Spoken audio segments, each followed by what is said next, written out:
Cheese is not only a delicious and approachable food, it is incredibly good for you, as are all dairy products. Granted, they are high quality. By high quality, we mean grass-fed as well as raw. Unfortunately, over 99% of the dairy products in the United States are not grass-fed, and they are certainly not raw. Fortunately, there is a small percent of cheeses that are typically imported from Europe, even in supermarkets, that are both raw and grass-fed. It is unfortunate how modern dairy products are devoid of nutrition because of what animals are being fed, how they're being raised, and then we process it in a way to make the quality even lower by pasteurizing it and homogenizing it. Cheese in particular rises above other dairy products for several reasons. It's a fermented food, and all of our native ancestors, hunter-gatherers, consumed animal foods in their raw, cooked, and fermented state. This is a constant. There is no indigenous group that did not consume this food variety. The presence of raw, cooked, and fermented animal foods seems to be mandatory in the human diet. So there is definitely a need for fermented animal foods in our diet, and cheese is arguably the most approachable. Another reason cheese rises above the rest is rennet.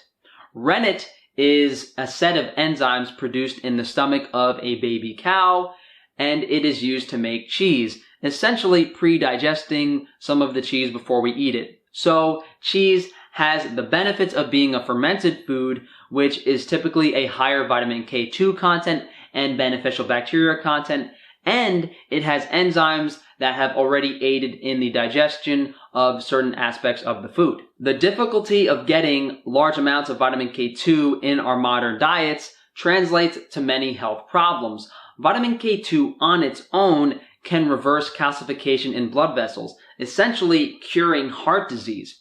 It's needed for the transport of calcium throughout the body. So by combining vitamin D3 to mobilize and K2 to transport, we are able to remove excess calcium from organs as well as the bloodstream.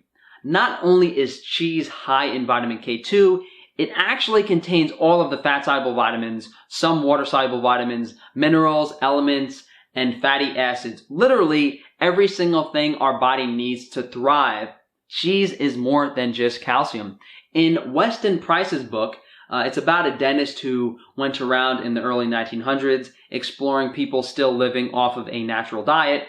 There was one group in particular, the Swiss living in the Lachsental Valley, got a large percentage of their calories from just cheese and rye bread.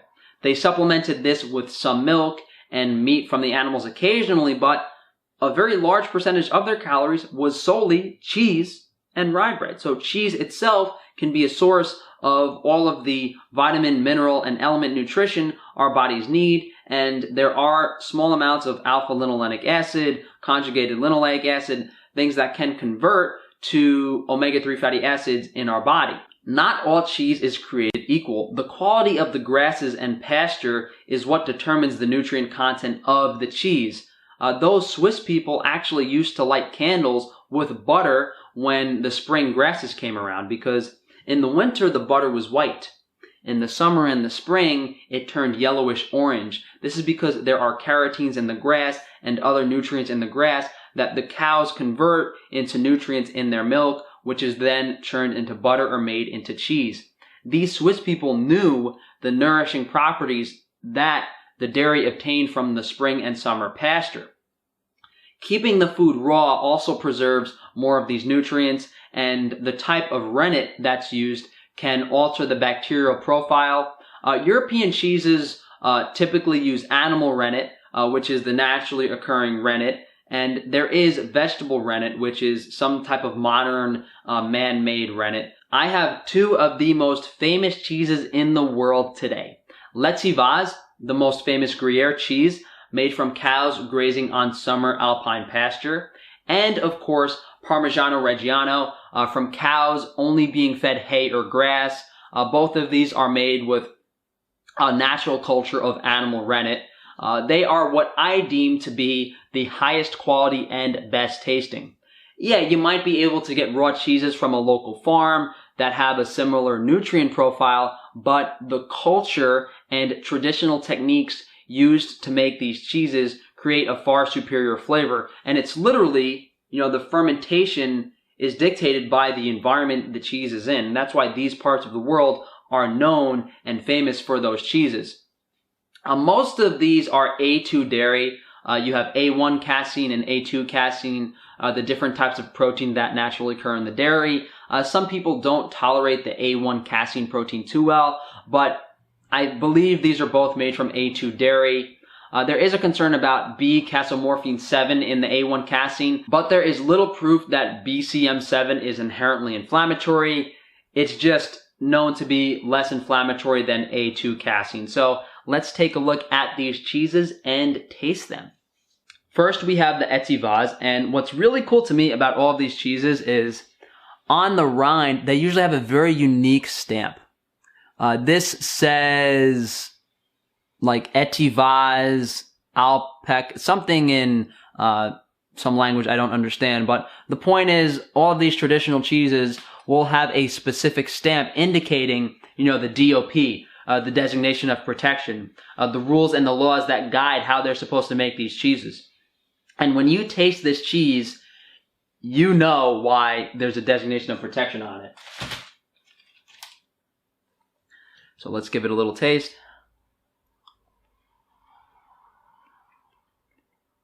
When you taste this, you understand why indigenous people loved fermented foods so much. It's like eating almond dessert. It's so nutty and like inherently sweet. You could taste like the pasture the animals were on. It's unbelievable.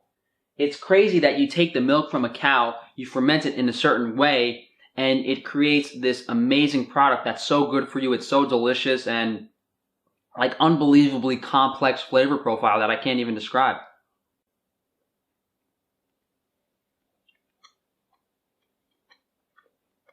Yeah.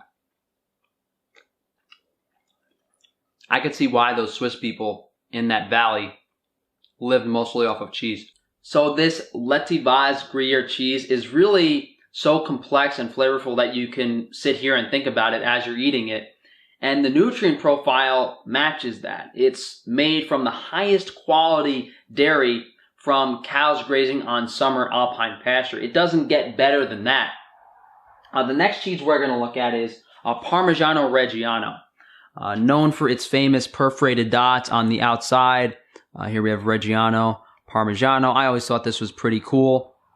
And you have the giant wheels of Parmigiano cheese. I'm going to say this up front. The quality is really up in the air. We don't know if the Gruyere cheese is a higher quality nutrient density than the Parmigiano Reggiano. I guess by the color and the taste, we might be able to assume that, but they're both very high quality raw cheeses made from cows grazing on summer pasture. So let's give the Parmigiano Reggiano a taste.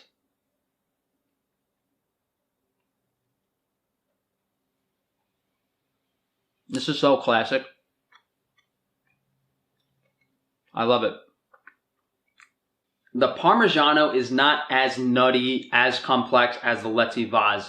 The Parmigiano is drier in texture, and it has this really classic amino acid crunch. Like when you bite into the cheese, it literally crunches. It's this really unique characteristic that is what I love so much about the Parmigiano Reggiano cheese. So with either of these cheeses, you're getting an amazing source of nutrients, all the fat-soluble vitamins, amazing source of vitamin K2.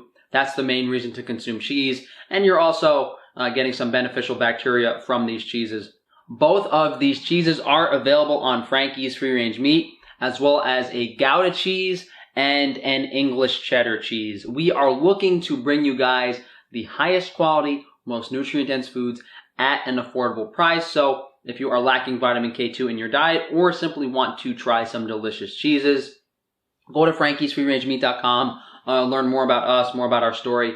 We are looking to do raw grass-fed dairy in the future. That is something we are unable to do right now, but with more support and more momentum moving forward. It is something we are looking to do hopefully within a year. So not only are we going to be bringing you guys legendary cheeses such as Parmigiano and Letty Vaz, we will try to get you guys that high quality orange raw butter that the Swiss used to light candles with.